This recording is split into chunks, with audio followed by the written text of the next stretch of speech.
Pikachu, my executive producer. He's returned to me here from our Fortress of Solitude. That's right, it's time. 3 p.m. U.S. Eastern on a Sunday, and you know what that means? It's time for the Super Sully Sunday Stream. That's right, the Super Sully Sunday Stream. I was going to call it the Sunday Sully Super Stream, but I did not want any pee-pee jokes. No, I didn't. No. Coming to you live and direct from the new Fortress of Solitude. I've been reunited with my executive producer, Pikachu, and you are beheld to the studio version 2.1. That's right. And I don't have my desktop computer with me, so I am broadcasting from what I started with. My iPhone, a tripod phone clip with a ring light. I kept it too as a holy relic too. It comes in handy for some auxiliary lighting sometimes, but you know what? I also saved it for occasions such as this. Welcome to the Super Sully Sunday Stream. That's right. Woke versus anti-woke channels and SJWs. There's nothing going on with that. That's clickbait. I got to do something that, well, the Pikachu tells me what to do. I'm just the talent. I'm simply just the talent. I write down what he writes. I read what he writes down. This indecipherable scribble. But only the mind that emits such Palmer method penmanship. You have to get to a handwriting expert and being like, what was the person thinking at the time? They were trying to transcribe their thoughts.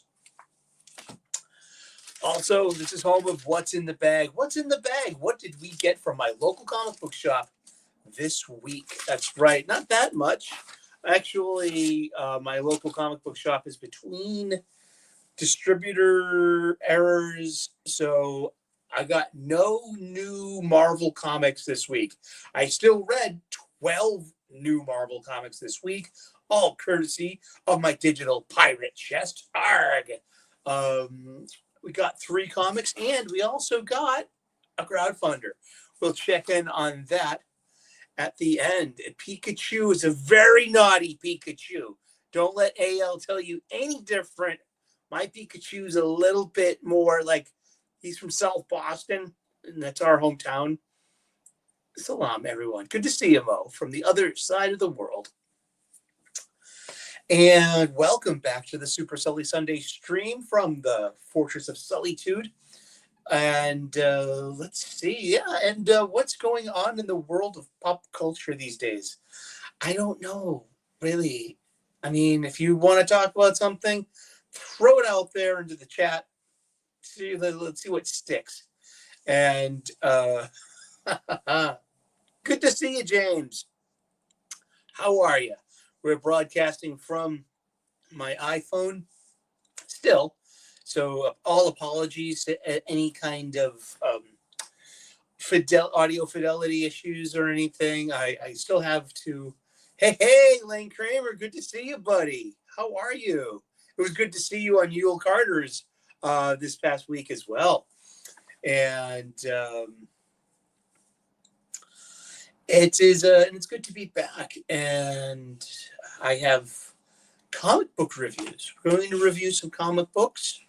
This is the 4th live stream I've been on this weekend. I've been blessed in overabundance of being on shows. I was on Robservations. I was on Robert Meyer Burnett's Robservations at 2:10 a.m. on Friday night, Saturday morning.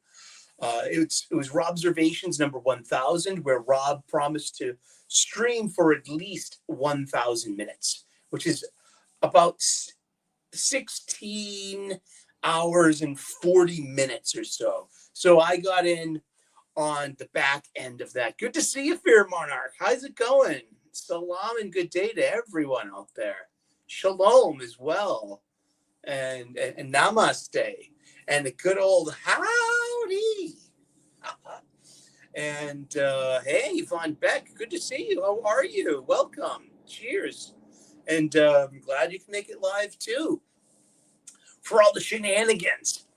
And yeah, I'm starting on my background of it's. You can see there's a I got 3 of my Robotech Macross Veritech Valkyries in Battleoid mode, and one of them is decorating my small Christmas tree. It's Vermilion Squadron, and I'm going to populate that entire background with my nerd porn. Seriously. And I'm also going to put my spinner rack right here, and it's coming along. So this is the beginning of migrating the studio, and hopefully by next week I'll have my desktop here. That's a bit cumbersome, you know what I mean? And where was Thanksgiving and the nightmare before Christmas? I don't know. It's a good question. Ooh, send a picture of all the hot toys you got. That sounds like a good idea. And Lane Kramer said, I'm still missing Ultimate Spider-Man 11 thanks to demand at my LCS. Still not got it. And I finally read the second half of Spider-Man Reign 2. I can say I did not like that series. It's out there. It's wacky. And, I can see why people would be disappointed with it. And yet I wasn't. I was quite pleased. So, yeah, I was on Robert Meyer Burnett's show for a little over 2 hours. And that was fun. I was on a nice panel with them talking about, we got into a really heavy conversation with Dave Parker, who's a movie director, but he was talking about superhero movies. Specifically, let's use Superman as a model. But like, what is the problem with the superhero movies? And and that was a good conversation to be part of, because lots of people were saying like, oh, they're great. But I'm like, when you take it off the page and you take them out of spandex and put them into body armor, like the whole thing was like, do these superhero movies have to reflect our real world issues and politics? And I'm like, no, because what that does is it really roots them into our space-time, and it makes them less evergreen, and it makes them just very anchored to one part of history. When the Marvel 616, not even the Marvel 616, but the MCU Earth has its own politics, it has its own problems, it has its own nation states and cities that don't exist on our Earth. It's a place of PIM particles, unstable molecules. They wouldn't have climate change concerns on either movie Marvel Earth 1616 or New Earth Zero over at DC. Just saying. That's I did. I'm somebody. I mean, it grew on me. That first issue was so wacky. I don't own any absolute editions over the years. No, I kind of prefer floppies over collections. I do, and yeah, I enjoyed by the end of Reign 2. I mean, I enjoyed it. I like what he did. I just love his eye. Kari Andrews is I like his line work. I like the over the topness of it. It's cartoony. It's also sexy. He draws a really pretty MJ, and I don't know. It's some people are gonna like it. Some people don't. I know. I got a penchant for liking things that usually kind of like other people, are kind of like iffy on. So that's no surprise to me. It's it sounds like being on Comics Aficionados. So I was also on Comics Aficionados yesterday with Wes at 10 o'clock U.S. Eastern.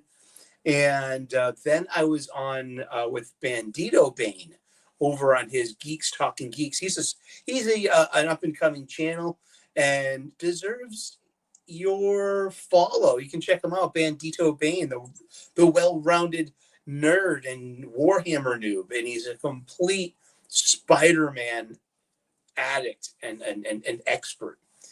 And he's on Team Mary Jane as well. So I always get into these conversations about the necessity of, are we past Mary Jane? Can we be past Mary Jane now?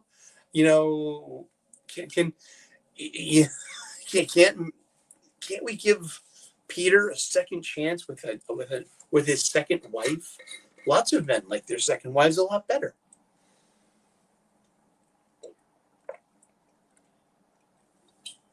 I wet my whistle. Indeed. Oh boy, I did get a crowdfunded comic. Let's see what's in it. I got 2 copies of it. One I cannot show you because it's just too racy. I like adult comics. I always have.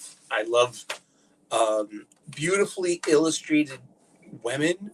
I love risque ribald scenarios. I love from Cherry Pop Tart to Milo Manara to Heavy Metal Magazine.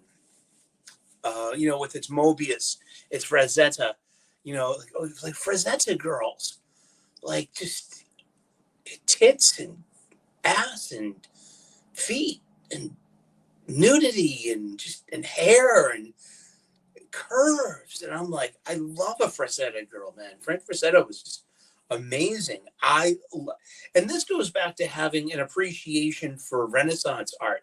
I grew up, eye level to art books. My mom would have all these art books around, like Rubens nudes.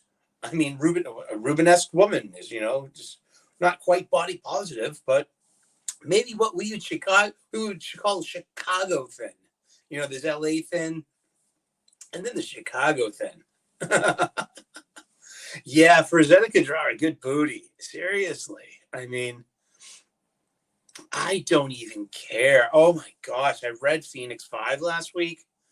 Oh boy, no thank you. I mean, but I read everything that's in my digital pirate chest. I read a bunch of Venom War crossovers, and I also been reading we're going to talk about it. We'll talk about it just a little bit when we get to the reviews, but Venom War wrapped up with Venom War 5. Mm-hmm. True. See, I mean, and but for me, I mean, one of the biggest thrills I got growing up was always sneaking into the adult section of the bookstore and taking peeks at the Milo Manara, at Butterscotch, at Click.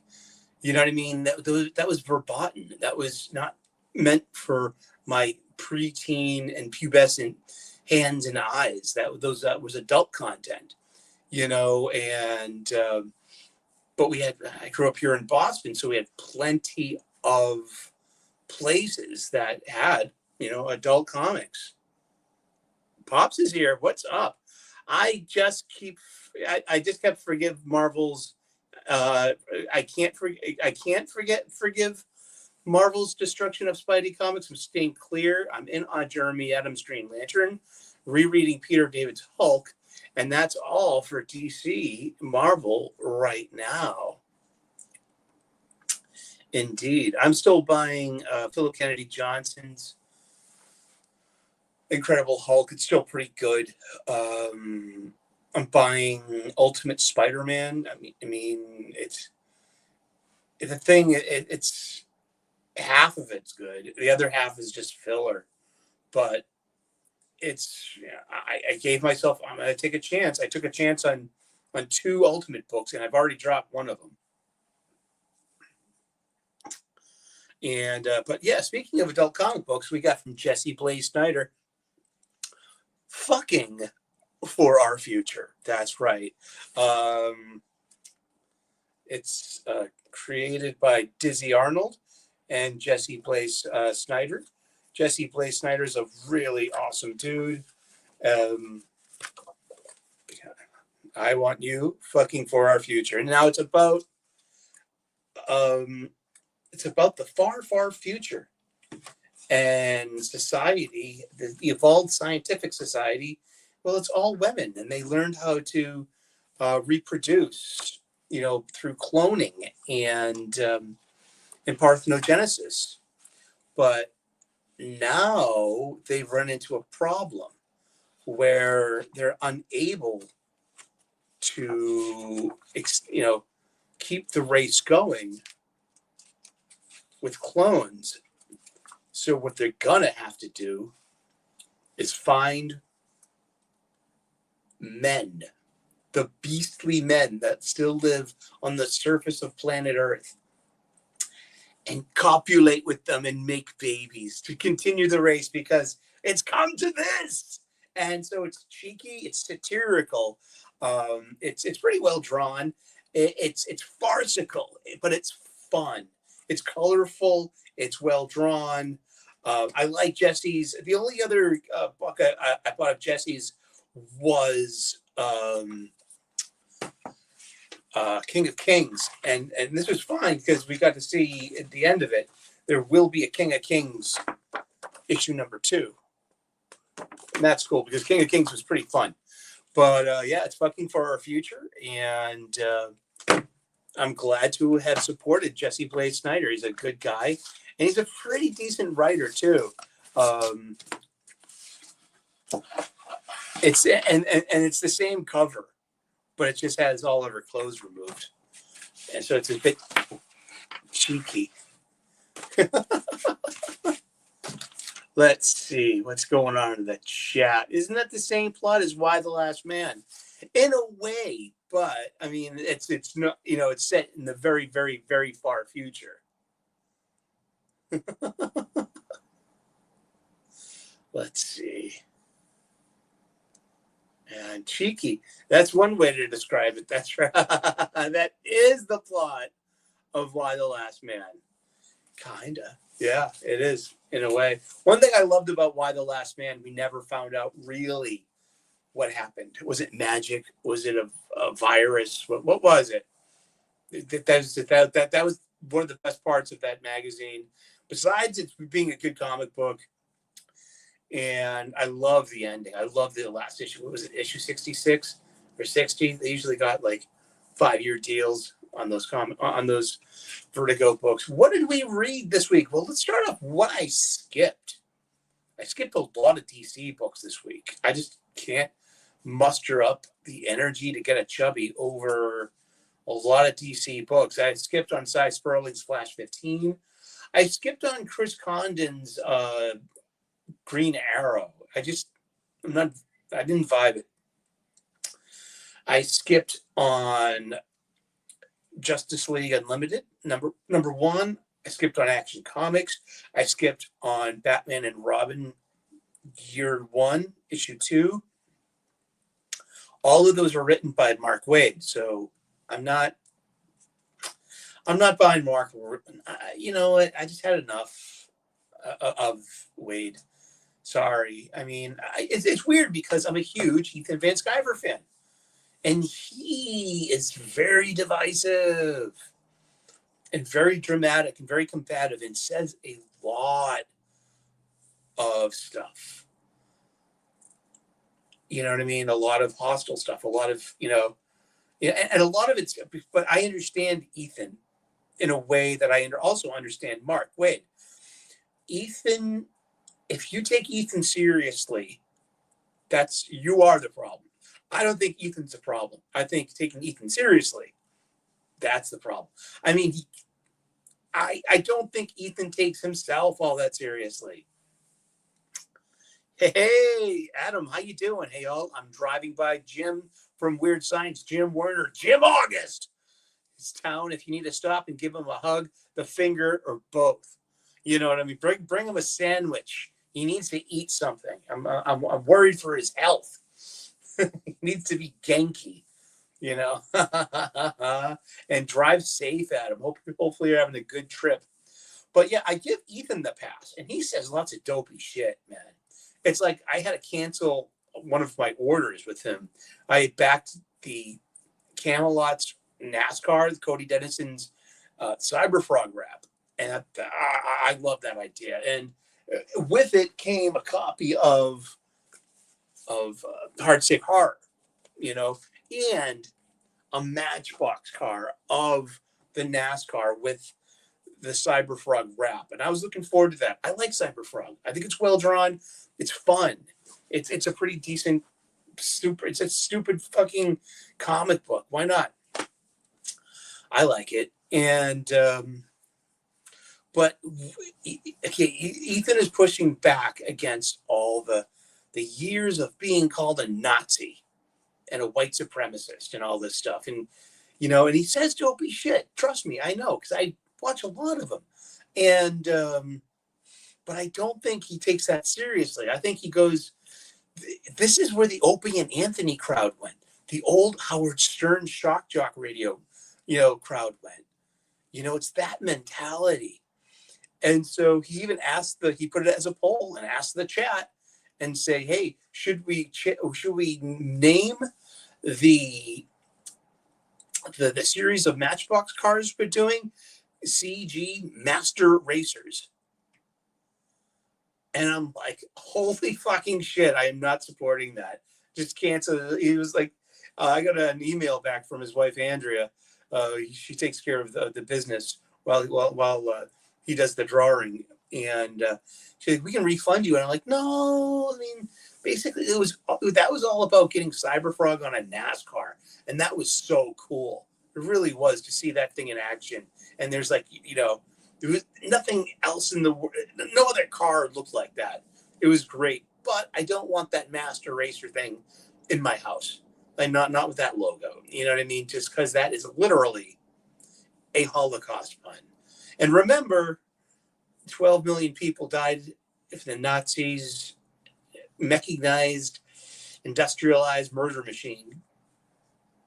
But the 6 million Jewish people that died, that was the Holocaust. The other 6 million don't count in the Holocaust. And I'm just saying, that's just not, it wasn't my thing. But yeah, but I enjoy Ethan. I don't take him that seriously. And hi, AL, how are you? Pikachu missed you, and he needed to come back as soon as possible. We will have a very good stream. Thank you. And yeah, and good luck with all the fire repairs and everything. I hope we're sending you all of our good energy.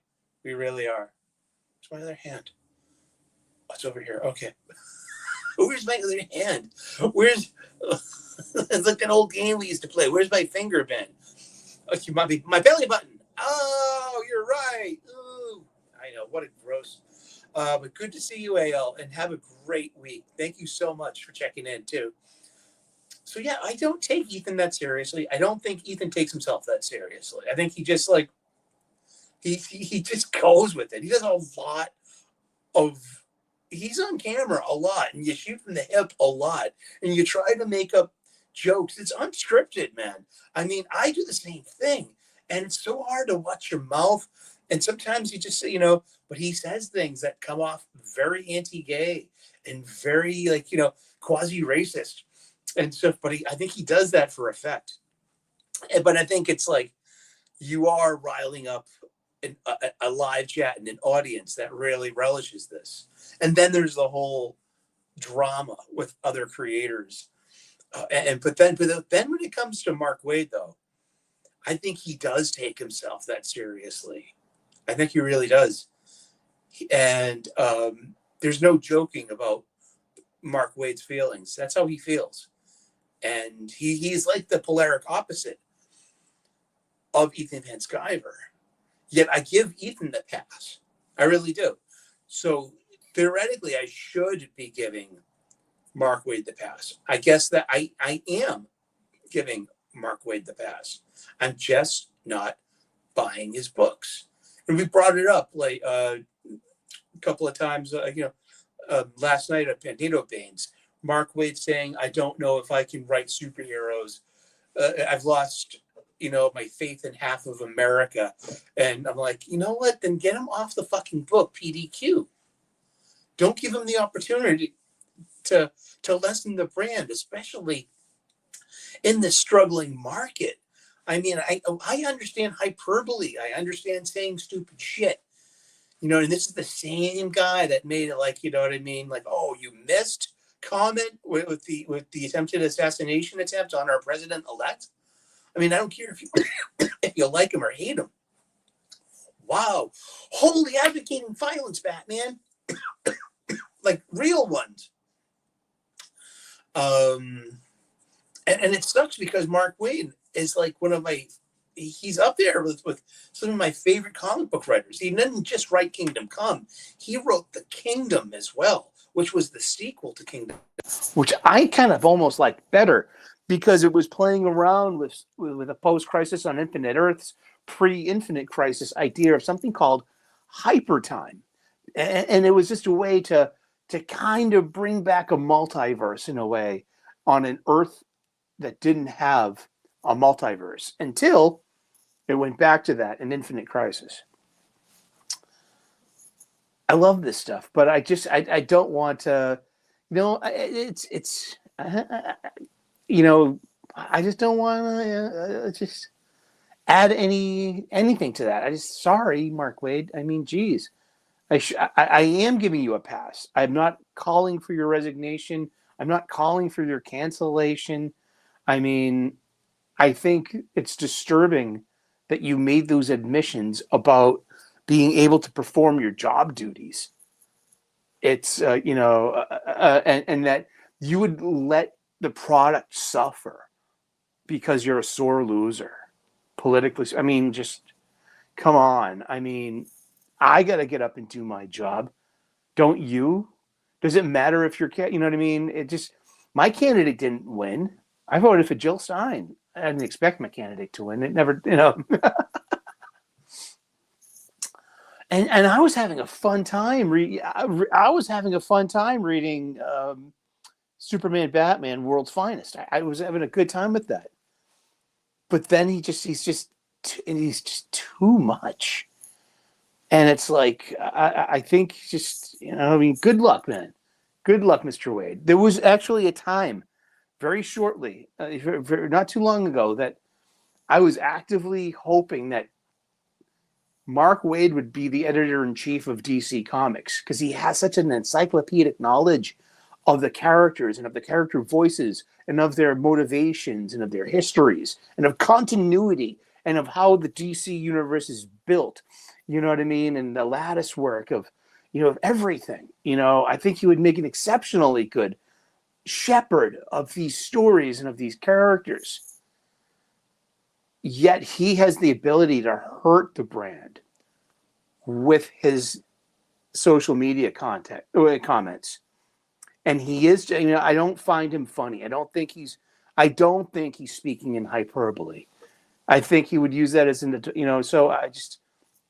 but here, once again, I give Ethan Van Sciver the pass. And so this is my version of giving Waid a pass. I am just not going to. If his books end up in my pirate chest, I'll read them. But I'm not going to, a lot of the times the DC comics, I have to seek out on the pirate sites. And I'm just literally afraid of getting my computer sick, because that's like you're going out whoring without condoms. Yeah, sorry, you had to say it. But yeah, so I skipped on Tech, on Tim Taylor's Detective Comics, and Nightwing too. I didn't, I think some people out there are reading Nightwing. If you're still reading Nightwing, let us know in the comments, and And tell me, is it Dan Waters that's writing Nightwing now? I'm not sure. But let's see. Let's talk about some Marvel comics. I read 12 Marvel comics this week. I read The Spirits of Vengeance #2. It's kind of just, that's just shelf fodder. But if you like Ghost Rider and the Xanatos and Danny Ketch, like that kind of stuff, you could be in for it. You know what I mean? Check it out. I mean, it's not for me. So, it's not as bad as the first issue. And Lane Kramer says, I am reading Nightwing. Cool. I have liked it so far. Already has a different feel than Tom Taylor's. Dan Waters is writing it. What's Marvel's dumb moment of the week? Let's see. It could have been. What was worse than Dazzler 3? What was worse than Mystique #2? What was worse than Star Wars Battle of Jakku? Something other #2. It was Uncanny X-Men #5 by Gail Simone, and she has a pickup artist too. So it's not Ryan Stegman. It was Stegman on with Jed McKay. See, it's all these X-Men titles. I can barely keep up with them. Uncanny X-Men #5 was terrible. It was, yeah. I'm such an X-Men fan. I want for this stuff to succeed. I think it's interesting that Rogue is in charge of a team. And so it's her, it's Gambit, and it's Nightcrawler, and it's Logan, for some reason has not been able to regenerate his eyes. And it's Jubilee, and 4 young New Mutants, and they're hanging out in New Orleans. And so that's where Storm's X-Men team is happening. And then there's Exceptional X-Men in Chicago, written by Yves Ewing. I call it Excruciating X-Men. I also call it the Excretory X-Men as well. That's real, and so these are just really bad. I mean, and I hate boiling it down to women writers. I don't think that's fair. I really don't. I think there are a lot of pretty decent women comic book writers. Gail Simone used to be one of them. I think her Birds of Prey was really good, and what was that Suicide Squad book that she had? That was ripped from the pages of Infinite Crisis and Countdown. Secret Six. She's capable of doing a good job. But those were almost 20 years ago. So buttons, as Mo says. Let's see. Spider-Boy #13. We got the premiere of the new Spider-Girl. And who is, being convinced by Bullseye, the bad guy, that, so maybe she's a bad person, maybe she's a villain. And it's Dan Slott. I mean, it's the best that Dan Slott can do. Spider-Boy, it's been entertaining, it's been consistent. And I'm not going to buy it. I mean, Slott's got me blocked on Twitter, so I mean, just geez, yeah. And yeah, Dan Slott is making it over to DC and is going to be writing some Superman stories, whether that's on Superman itself or Action Comics. We'll find out probably in the next round of solicitations. That's funny. Spider-Boy, the perfectly cromulent comic. It's safe as milk because it's like you can't endanger a kid really, especially with violence about getting really beaten up. But it's that's not its tone either. It's actually a lot lighthearted, and so he gets into peril and he's got hijinks and he's got stakes in scale to what 10-year-old Bailey Briggs can handle. I mean, we have a 10-year-old protagonist. Mike, good to see you. And hating and alienating your audience is just bad marketing. It really is. I'm like, seriously. I mean, like, so what? You get paid a flat rate as a contract creator, so publication numbers don't matter unless they go into second and third printings. That's when we can really make some dough. I mean, look at Robert Kirkman. I mean, there's Transformers 1 is in a 10th printing. That's and they got 10 different covers for that. Seriously, I mean, wow. I think that Joshua Williamson's G.I. Joe Energon Universe #1 first printing had 45 different covers. That's going to go into us. Just imagine all the. Dude, and I am helpless and a sucker for these hotly drawn Baroness covers.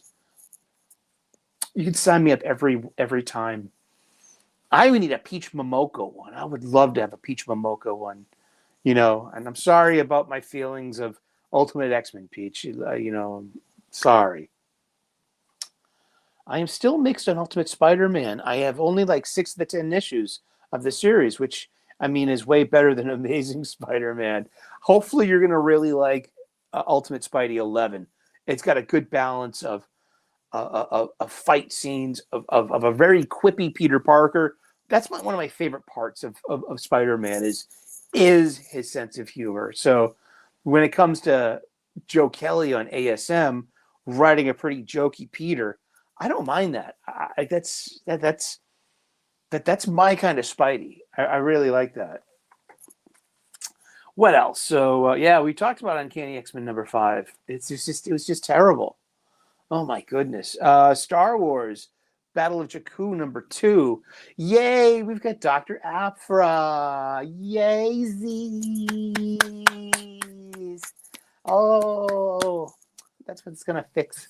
That's what's gonna fix Star Wars. It's just more representation and just lots of talking. It's an action show, but what we have to do is subvert expectations, and we have to use media as a platform to re-educate, especially young boys, that they're just too stinky, too violent, and just too icky with all your guns and your swords. What you need to do is talk about your feelings over supper every page. Thank you, ladies and gentlemen. I used to call that my gay voice, but now I call it my AOC voice, so I stay out of less trouble.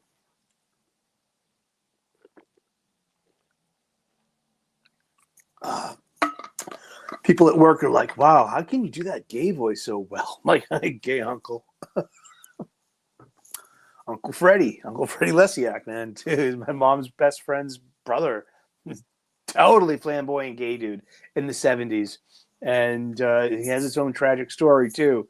So, you can't convince me that being nicer to gay people is not a bad idea. And accepting gay people is a wonderful idea. And I know that people sometimes have religious things, man. And or just have maybe just bad stories. And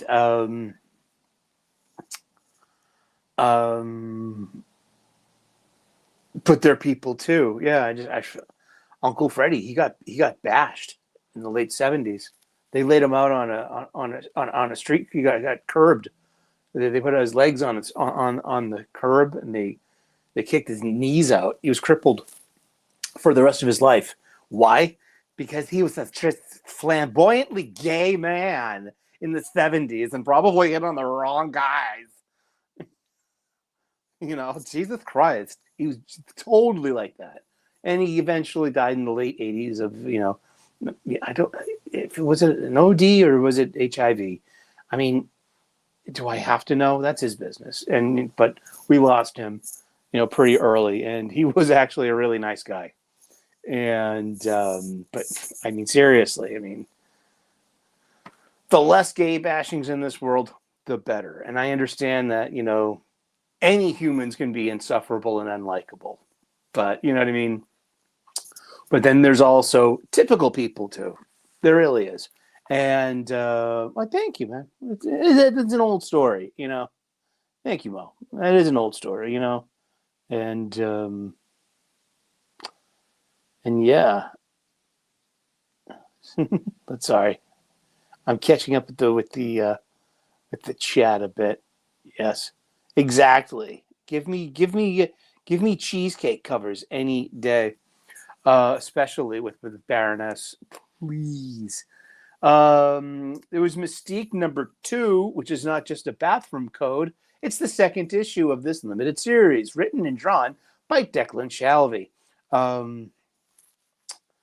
A lot of wasted space, a lot of talking, very little bit of action.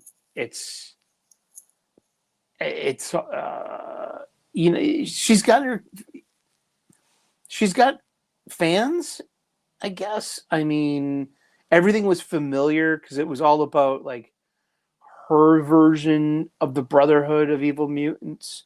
And she had Pyro, Avalanche, Blob, Toad, Destiny, and herself, and even Rogue too for a time. And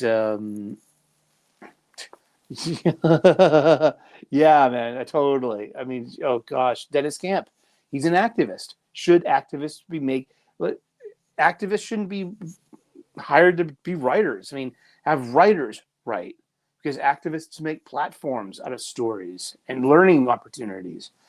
Oh, I mean, there's a way to do that. Okay, check it out. I was, here, I set up my TV and I get this menu of free TV stations, and I'm an old school Doctor Who fan. So there's a BBC Doctor Who channel I get for free that shows nothing but a hodgepodge of different Doctors episodes. So I was lucky to catch Third Doctor. It was called The Mutant, 6 episodes. I watched the whole thing on Friday. It was great. I didn't sit down and watch some Third Doctor in a long time. Jo, she's one of my favorite companions. And that because Sarah Jane replaces Jo. Sarah Jane's with the Third Doctor, and then the Third Doctor regenerates into everyone's favorite Tom Baker, who was my big Doctor as a kid. But I saw a lot of Third Doctor, first, second, and Third Doctor Who. Early Doctor Who, love it. But this one called The Mutants, it had an ecological message, and it had a message about colonialism too. And this was made in basically 1972 or so. But this is a 52-year-old episode. And it had everything that modern storytelling wants baked into it. And it wasn't on the nose. It was part and parcel, just part of the story. And just you had a really robust allegory. And you had representation. And you had, inclusion. There was in the cast. And and you could, if you were smart enough, I guess, you can suss out what that message, those subversive messages were. The ecological message and the colonialism message. It was all there. But it wasn't the biggest part of it. And there's this one part where the protagonist, the hero of the oppressed, is starting to lecture Doctor Who a bit, and Doctor Who stops him and says, please don't bore me with your politics. What's the problem to solve here? How can we save everyone? Because that's Doctor Who, and how can we save the planet? And that was a refreshing part of it too. But yeah, it was called Doctor Who, Third Doctor, The Mutants, and it's a great example of good writers can include those include notes and things in there. But an activist is going to make it a platform and too on the nose and try to use it as a learning tool. And so there's a big difference. Writers writing, activists platforming. You know what I mean? Vive la différence. And that is why we are the way we are about our beloved IPs and stories. That's true. And like, what else was this week?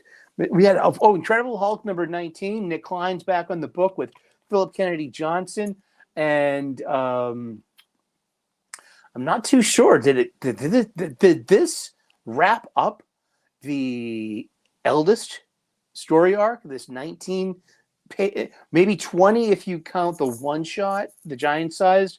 I don't think the annual doesn't count because the annual was not written by to Phil Kennedy Johnson. Mo, good to see you. Thank you so much, and have a great day. And thank you for joining us from Jeddah, Saudi Arabia, half a world away. We are connected, interconnected here in the spirit of geekdom at the speed of light, literally. This is wonderful. This is the future.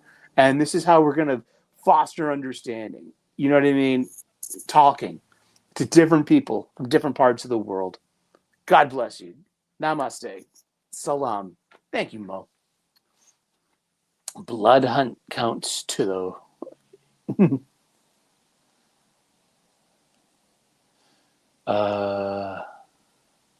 Sorry, I'm just catching up on the chat just a little bit. And I want to apologize to anyone that was at Wes's Thinking Critical yesterday. Like I said, I'm on my iPhone. Now, being the host of the show, I get access to the live chat on the side of the StreamYard page. Now, being a guest via StreamYard to somebody else's show, there's just like so many buttons to push. And like the week before, I kicked myself off accidentally. I got right back on, but it's more of like, oh, don't go pushing all the different buttons. Just, just stick with the show and stick with the panel. But I'm usually knee deep in the hoopla when it comes to being, part of the live chat. So I miss out on that. And that's being part of the live chat. It's like one of my favorite parts of being part of Wes's Thinking Critical. That's where, just how I got on the show in a way. I was just part of the live chat.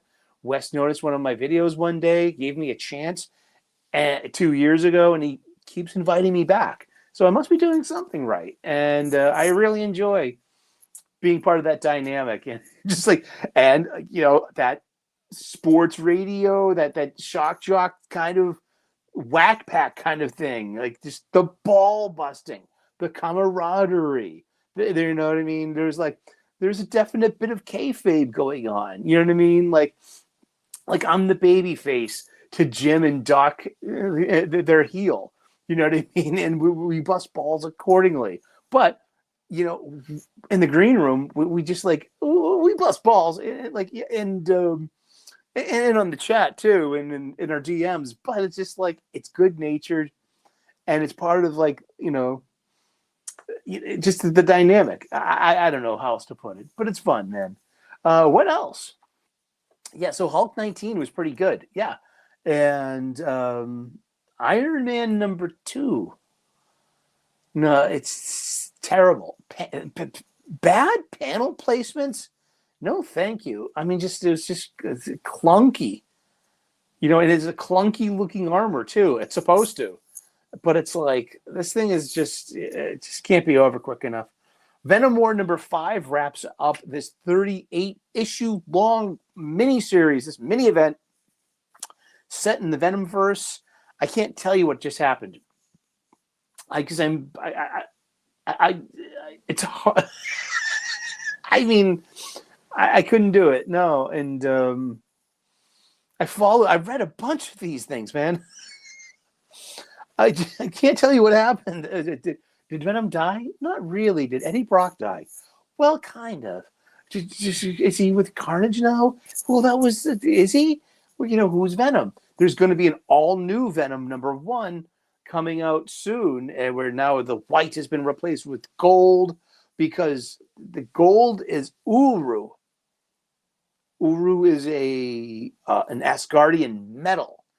And so Dylan Brock, old man Dylan from the future, made a deal with Loki to augment Venom with Uru.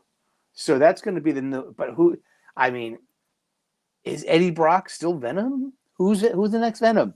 I don't know. I kind of didn't care. And people say that like Venom will end up being Luke Cage. I mean, he doesn't have to be. I would seriously. I would love. I would love Venom to end up being Peter Parker. You know, and I was talking with Bandito Bane last night, and he says there's a theory that they're going to kill off Peter Parker with the whole 8 deaths thing. That maybe, but the last death he doesn't come back. And I even asked him too. Is like, do you think Miles Morales could support ASM? He's like, no. And I'm like, well, exactly. But I mean, just things. But that's kind of the nature of comics, though. It's this: your writer comes in, he does something to make a story, plays with everything, and but by the end of it, it's preferred that they put everything back the way they found it, and left everything for the next writer to tell theirs to do the same thing. So comics is like this constant thing of like blowing up and reverting back to form, in my humble opinion, just like seeing stuff over the years. What else? It was Venom War 5. Can't tell you what. Yeah, I know it resolved somehow. And to be continued in another book. West Coast Avengers #1 by Jerry Duggan. Big miss. I don't get it. Was it set in the past? Or is Tony Stark really wearing 3 different kind of armors? Because it's like worse than Logan. You know what I mean? Being in 5 different places, in 5 different stories, in 5 different magazines at once. And so you got to say, like, well, how does Logan have so much time to get to be everywhere? I mean, if you think of terms of continuity. But look at, like, Iron Man now. So he's wearing his Mark 72 Mysterium armor, and Jed McKay's The Avengers. He's wearing this clunky kind of misfit armor in his own book, Iron Man. Is that Simon Caldwell that's doing that? And then over on West Coast Avengers, Jerry Duggan has him in his Mark V. Is it the Mark V armor? The Silver Centurion armor that premiered in issue 200 that he started West Coast Avengers in with Tigra and Mockingbird and Wonder Man. And it was the Silver Centurion, the red and silver bullet head armor. That was really cool. I love that armor. And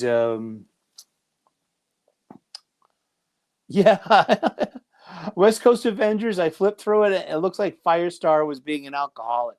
So I guess like this whole modern rendition of Firestar is Jerry Duggan's, luggage to have. That was definitely a character that he used over and over again over the Fall of the Age of Krakoa. She was the double agent working on the inside, But yeah, West Coast Avengers #1, and it has a couple of really ridiculous panels too. There's Dazzler #3. This is a miniseries. It's not made for me. It's made for the Glee crowd. So if you have Glee in your heart, maybe Dazzler's the book for you. If you're a Taylor Swift fan, if you know what I mean. I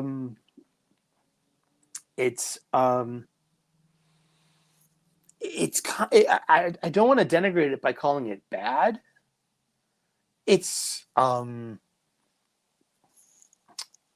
just clearly not made for me. I mean, not everything has to be made for you. I'm fine with that. I am also fine with, when is just okay, just okay. I mean, I like just okay books sometimes. Everything doesn't have to be Watchmen. Everything can't end up being, Grant Morrison. Sometimes you just get like, a monthly book that's fun.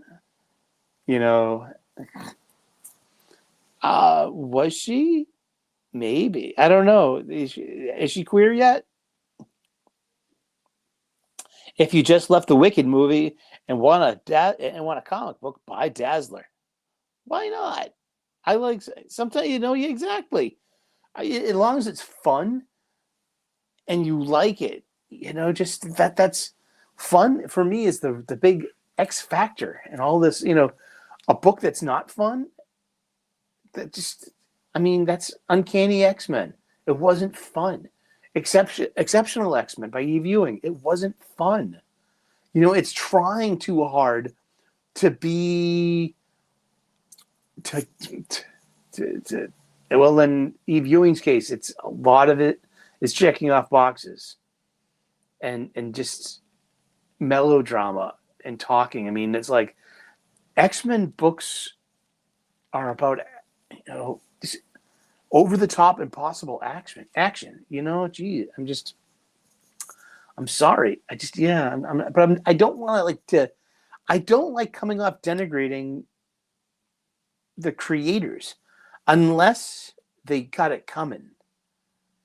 Like Greg Pak, fuck you. Alyssa Wong, fuck you. Joanne Starr, fuck you. Dan Slott, fuck you.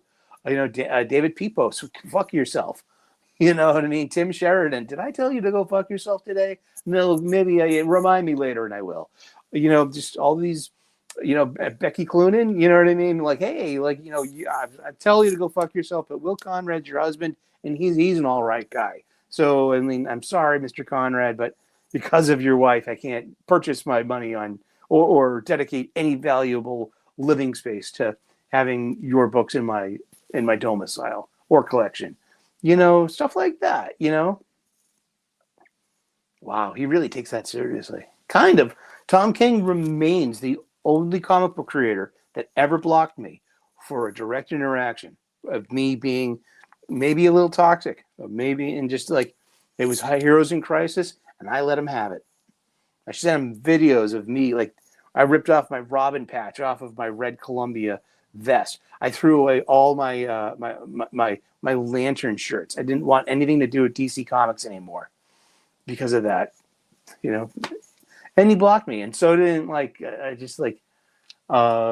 Gerrards too. Like, no, I didn't have an interaction with you, but seriously, yeah. Sorry, Mitch. Go fuck yourself too. Ding. Sorry, I need my bell. I miss my bell. He had Blade #2, which came as a red band. So I read the digital copy. That was the red banded version. So it was a little bit more over the top, gruesome and gory, and probably the best Marvel book this week, in my humble opinion, was Blade #2. It's pretty darn decent, and let's top off the list with Amazing Spider-Man #62, written by Joe Kelly, soon to be replaced by Justina Ireland. We all know it. You don't have to be a weatherman to know which way the wind blows. That's what Bob Dylan said in that song so many years ago. And you can't use the pump because the vandals took the handle. I mean, that's that's contextual too. And it's an Amazing Spider-Man #62. Great art by Ed McGuinness. I think the art and the panel placement, and it's really good. I think Joe Kelly's dialogue is a strength. I like a quippy Peter Parker. I like a funny, punny Peter. I do. It's like it's not everyone's tea. I know that.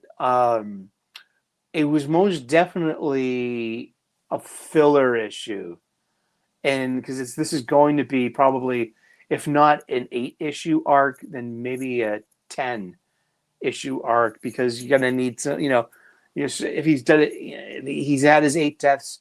Well, you're gonna need that Act 3 resolution climax, and maybe a denouement too.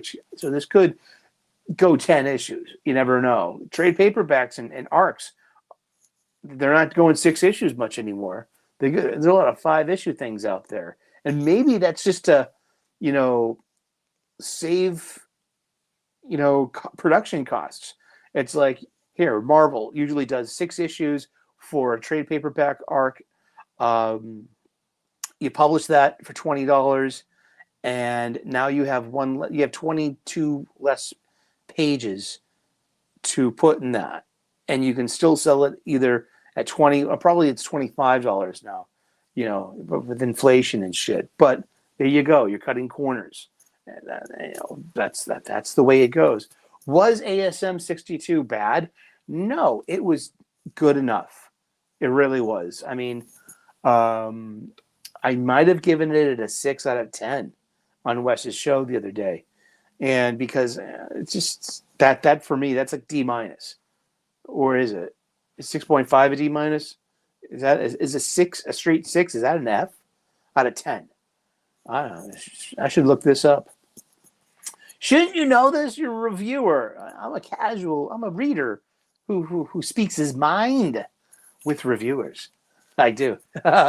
Alrighty, what's in the bag? Oh yes, I also didn't read Absolute Wonder Woman 22. Anyone out there read Absolute Wonder Woman 22 this week? Let me know. Like, why is Steve Trevor in hell? Did he die? I don't know. All these questions will be answered, hopefully, in its own book. So yeah, we get our crowdfunder that we got, Jesse Blaze Snyder's Fucking for Our Future. I ended up getting 2 DC comic books and 1 Mad Cave, which released last week, that actually showed up in my pull list this week. So that's cool. I mean, yes, I had to wait a week sometimes. So they had a distributor problem at my local comic book shop this week. And so we'll be getting our Marvel books. That this week's Marvel floppies will be in the store by next Wednesday. And that's because of the distributor. But I ended up getting Flash Gordon #4 by Jeremy Adams, with great art by Will Conrad. This is a really fun book to have, and don't sleep on it. We got Superman #20, still written by Joshua Williamson, with great art by Dan Mora. One thing I like about Superman, if you've been reading his story, look at that splash page. That's a beautiful big splash page. Whether it's Legion, the superhero stories, the Superboy, or even the Infinite Crisis, Final Crisis cycles. There's one of the big bads of Legion of the Superheroes and Superman at the end of time, at Vanishing Point, is the being known as Time Trapper, and they wear this purple cloak, and it's like their it's like it's their destiny to want to mess with Superman through time from their vantage point at the end of time. Like they're stranded there. But one thing, it's like the identity of the Time Trapper changes over time. Like one of my favorite iterations was that Superboy Prime ended up being Time Trapper. And this was from Jeff Johns and George Perez in the awesome Final Crisis Legion of Three Worlds, which is that was one of the crown jewels of the Final Crisis series, in my humble opinion. And but before, so the identity of Time Trapper changes. So in here, Time Trapper, spoilers, is Doomsday, like an evolved version of Doomsday, like a super smart version of Doomsday. And I mean, I got to catch up on it literally in this, because it's I have every issue of this run. I think it's due a lazy Saturday afternoon and a stack of comic books in my Fortress of Solitude. I could do that. I really could. And I've been looking forward to this. It's a sequel to last year's Batman Santa Claus Silent Night. It's Silent Night Returns. And it's DC. It's DC. It's the Justice League. And they team up with Santa. again. And actually, last year, this was the closest thing that you could get to having a new Justice League book. And because, well, you had World's Finest, but that's set in the past. And you had Justice League versus Kong versus Godzilla, which technically they said that was canonical, but I don't know. I'm not too sure on that. So they killed Guy Gardner in that, and guys, alive and well in the continuity.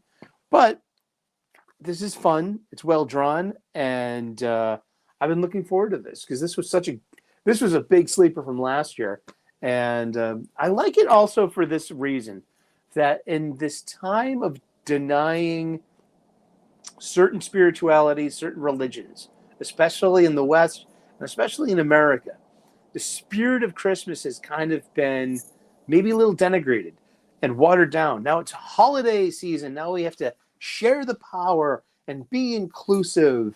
And listen, I grew up Irish Catholic. I'm not a Christian anymore. I'm a Buddhist and a Hindu, more like it. A little of both. And but still, I have the utmost respect for Christmas and Christmas time. It's like I take Black Friday seriously because that's the day that you put up your little Christmas tree and adorn your house with some Christmas stuff. And I put on the Charlie Brown Christmas album and I play it on repeat all Black Friday. I listen to it all weekend. I have a Christmas playlist, and now it's Christmas time. It's not Festivus. It's not, a couple. You do have the overlap of different cultures because December 20th, 21st is the winter solstice. That means it's the shortest night of the year, and the sun is now coming back to us. So, in the richness of the world culture, it's always been an auspicious time at the winter solstice.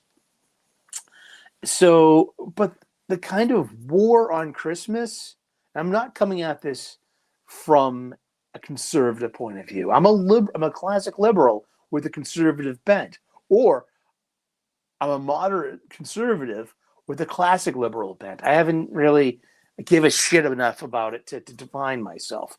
But I am not a Republican and I am not a Democrat. But I will tell you this, that Christmas has taken a beating. And say the past 20 years, we're not allowed to say Merry Christmas anymore or to put up Christmas decorations. When, in fact, I think 60% of America still identifies as Christians. And that's a majority thing. And that's about one of the most holy times of the year for, actually Easter is more holy, to be honest with you. But Christmas, it's about fun. It's about family. It's about togetherness. And so I've seen this erosion of Christmas. And for DC to embrace Christmas and Santa Claus like this and their holiday covers from last year, I'm so proud of them for being a major publisher and mass media, taking a stance and sticking up for Christmas. I like that. Look at in England. I mean, they can't even call it the Doctor Who Christmas special anymore. It's the holiday special now. You know what I mean? Holiday means something else. Holiday means you're on vacation. It's Christmas time in England. And that was just, and it used to be so special. But now it's like you've been leveraged into something maybe you shouldn't have been leveraged into. And that's the show we have for today. Sorry, we're not going to watch any SJWs fighting each other. The woke versus the anti-woke. That was clickbait. I admit it. I mean, the Pikachu wrote that. He says we need to work on our ratings. You need to work on your penmanship and your breath. I mean, geez, I brought you all the way over here. The least I could have done was wash you.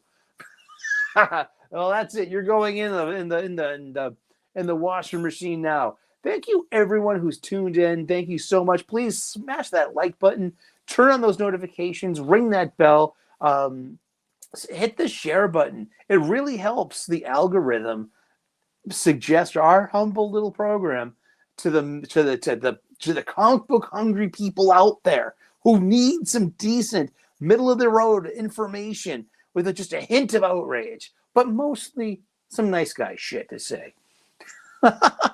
Thank you so very much. We'll see you next week. Hopefully we'll have the computer up here. Maybe we won't. But you know what? All the same, from the Fortress of Solitude, and it's going to get more and more populated with my kachkis and the geeky stuff, and just, yeah, welcome to it. Thank you so very much. Hey, Greg, konnichiwa da.